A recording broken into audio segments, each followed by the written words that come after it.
proper way to prepare celery is to tie it in a knot. Today is June 6, 2010, and in this episode of Live and Learn, we've discovered that if you put green onions in a green bag with celery, it kind of does that. Hey there, it is May 27th, 2010, and this is Raederle Phoenix speaking.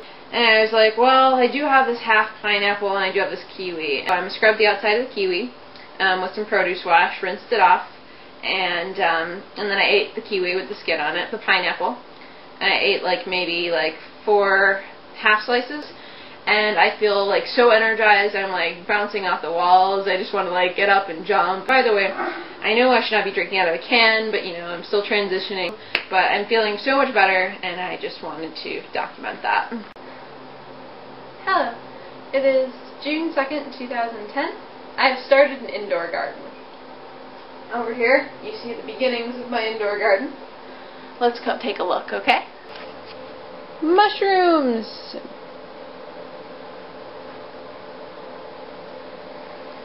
And this isn't even all that old. This is just a few days old that it's growing like this already.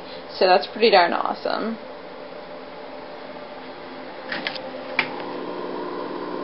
This is a little baby tomato plant that I'm growing in my arrow garden. And this is another tiny little baby tomato plant. Tomato plants!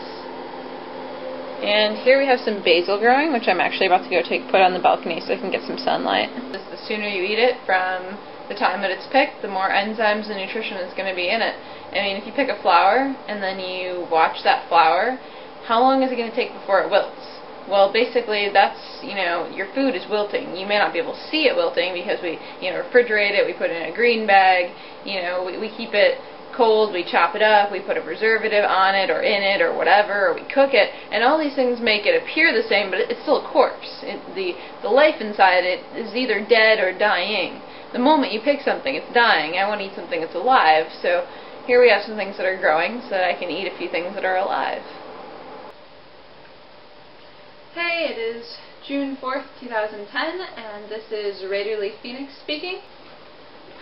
I've discovered matcha,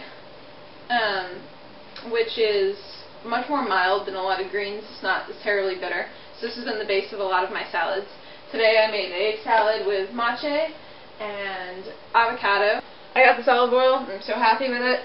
It's extra virgin and it's cold pressed.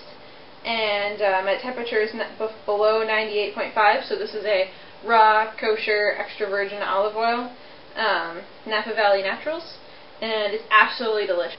What I find interesting is that I used to have trouble drinking a lot of water, and I discovered that actually drinking cold water after exercising can be a shock to your digestive system.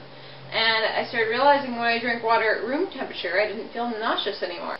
One way I tricked myself into drinking more fluid, more water per se, is to add to a full glass of water just a little bit of lemon juice or a little bit of pomegranate juice, obviously, 100% juice, no added sugar, no artificial sweeteners, no bull crap, and that gives it just a little bit of flavor, and it's not quite as boring as just drinking water. Now you might ask, well, what about vitamin water or flavored waters at the store? Well, one, you're paying for the plastic bottle. That's not good for the environment, and also the plastic bottle is going to leach out stuff into your drink that you're not going to want to drink. A lot of the flavored water drinks are not healthy at all. They advertise themselves as healthy, but then you look on the container and it's going to say aspartame, it's going to say sucralose, it's going to say Splenda, or whatever. It doesn't matter what it is. If it's a refined sugar, you don't want it in your system. This bizarre phenomenon brought to you by Raederle, Phoenix, and Jay. Or would you rather be referred to as Lieutenant? Not yourself. Show the camera, not me. That's all for today's episode of Live and Learn. I am at reallyrawraederle.blogspot.com.